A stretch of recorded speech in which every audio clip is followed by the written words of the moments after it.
Summer of Night by Dan Simmons. So since we're well into October, I thought I'd mix things up and throw a horror book in the mix. I've read some Dan Simmons before, mostly his science fiction. I think he's an amazing writer. I'd like to maybe eventually read everything he's written because I think he's just that good. And this book, Summer of Night, came out in 1991. And the cover illustration is credited to Peter Mueller. And I've shown off this book before. It's a mass market paperback. It's just in immaculate condition. And then the cover opens up here to reveal some kids on a bike in front of a big building, which happens to be their school.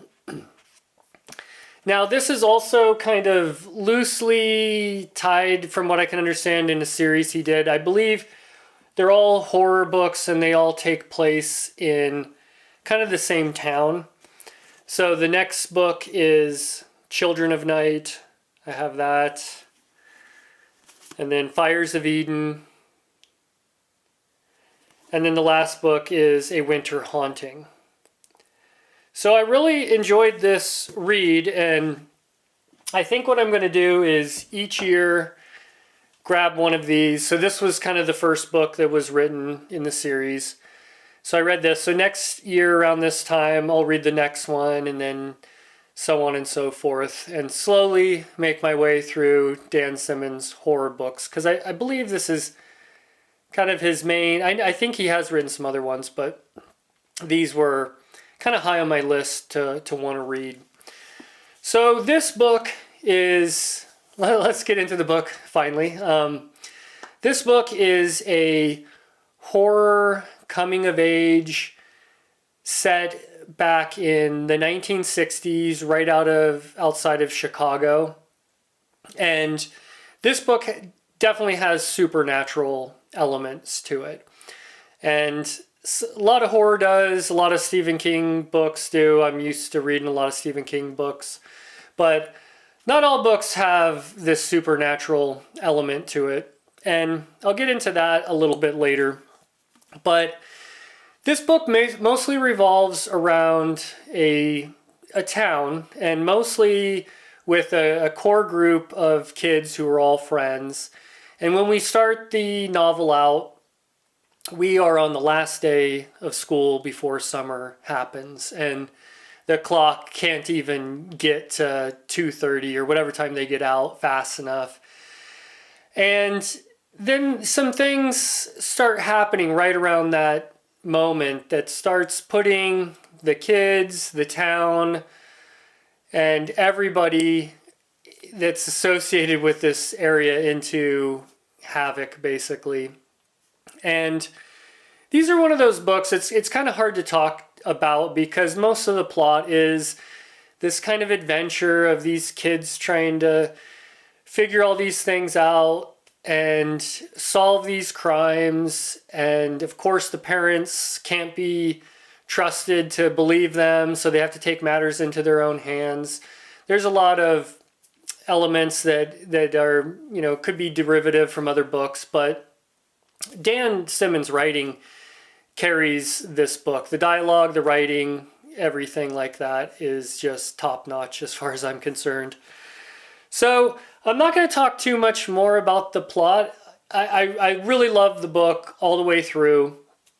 Let's just talk about some pros and cons, and then I'm going to talk about some books that might be a little similar, to see if maybe that would get you to read this instead of just describing the whole book.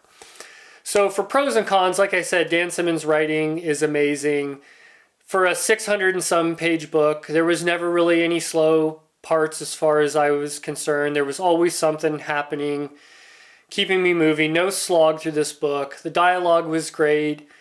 The way he wrote kids was amazing. I think I would put it right up there with King, who I think writes inside the head of children really well. So the plot was good. everything about the book was just solid. For negatives, I would say that there were so many things that were borrowed with this book, and it could be derivative of so many different coming of age horror stories, and I'll get into a few in a minute. But Dan Simmons he writes so well. His pacing, everything he did, nothing was that original, but everything was just solid and put together perfectly as far as I'm concerned.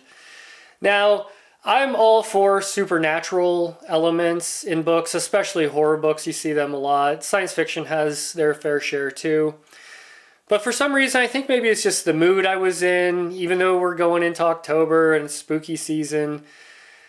I feel sometimes like a supernatural element can just be not really cheating, but an easy way out of some plot issues or some mystery. And I would say this just gave me a little bit of that, but overall this book was solid, and I would recommend it to anybody that's into these type of books, mostly coming of age books. And then this one does have a lot of horror elements, so you got to be willing to have a little bit of blood and guts and that kind of thing, but it wasn't that bad. Okay, so now let's talk about some books that it could be similar to. So we have Ray Bradbury, Something Wicked This Way Comes. This, I think, Ray Bradbury is such an eloquent writer. I would liken a lot of the writing and some of those elements to it, but this is a short book. It was written decades and decades before, so it's close. Now let's get into something a little closer. Stephen King, It. Now, I like this book. I like it a lot, but I think I like Summer of Night better. And we know they both have supernatural elements, but It has a scene that's hard to ignore, and if you've read it or know about it, you know what I'm talking about. And that I still can't get over that sometimes in thinking about the book It. But with Summer of Night, you get none of that. No inappropriate child sexual encounters, really. I mean, there's little hints of things here and there of a boy noticing a girl, something like that, but you're not going to have to worry about reading through big, long scenes of really graphic things with children. Another book, Robert McCammon's Boy's Life. Now this I liked a lot. I read this just last year, and I would say this is really close to Summer of Night. So if you've read that or you're familiar with Robert McCammon's writing, that'd be a good one. And then the last one, I don't have a copy still, but it's Ordinary Grace by William Kent Kruger. And I think I actually like that book best of all of these coming of age books. And that one didn't have quite the horror elements that some of these other ones have. And there was no supernatural elements. And I think that's why I liked it so much. Everything was explained. Everything could have happened in real life. And for some reason, that one just stuck with me, some of the characters and scenes and all of that. So that's where we're at there. I'm glad I took a little break to read a horror book. And I've got a couple other that I'm probably going to read this month. But it makes me really appreciate science fiction just because the thought-provoking aspect of most science fiction, it kind of stays with you. These types of books, you need the characters, you need a plot, and I'm not saying those things are bad, but I can just finish the book and kind of be over it. With most science fiction, I'm finishing it and then I'm thinking about it for a couple days, trying to organize my thoughts, and I really have been enjoying that. So I'm going to mix things up. I'm going to throw in a short science fiction book that's on this list, this series that I'm doing. And I have a really horrible copy of Tau Zero by Poul Anderson.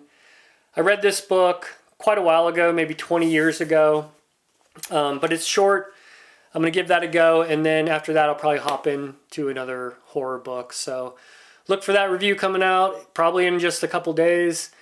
And once again, thanks for watching.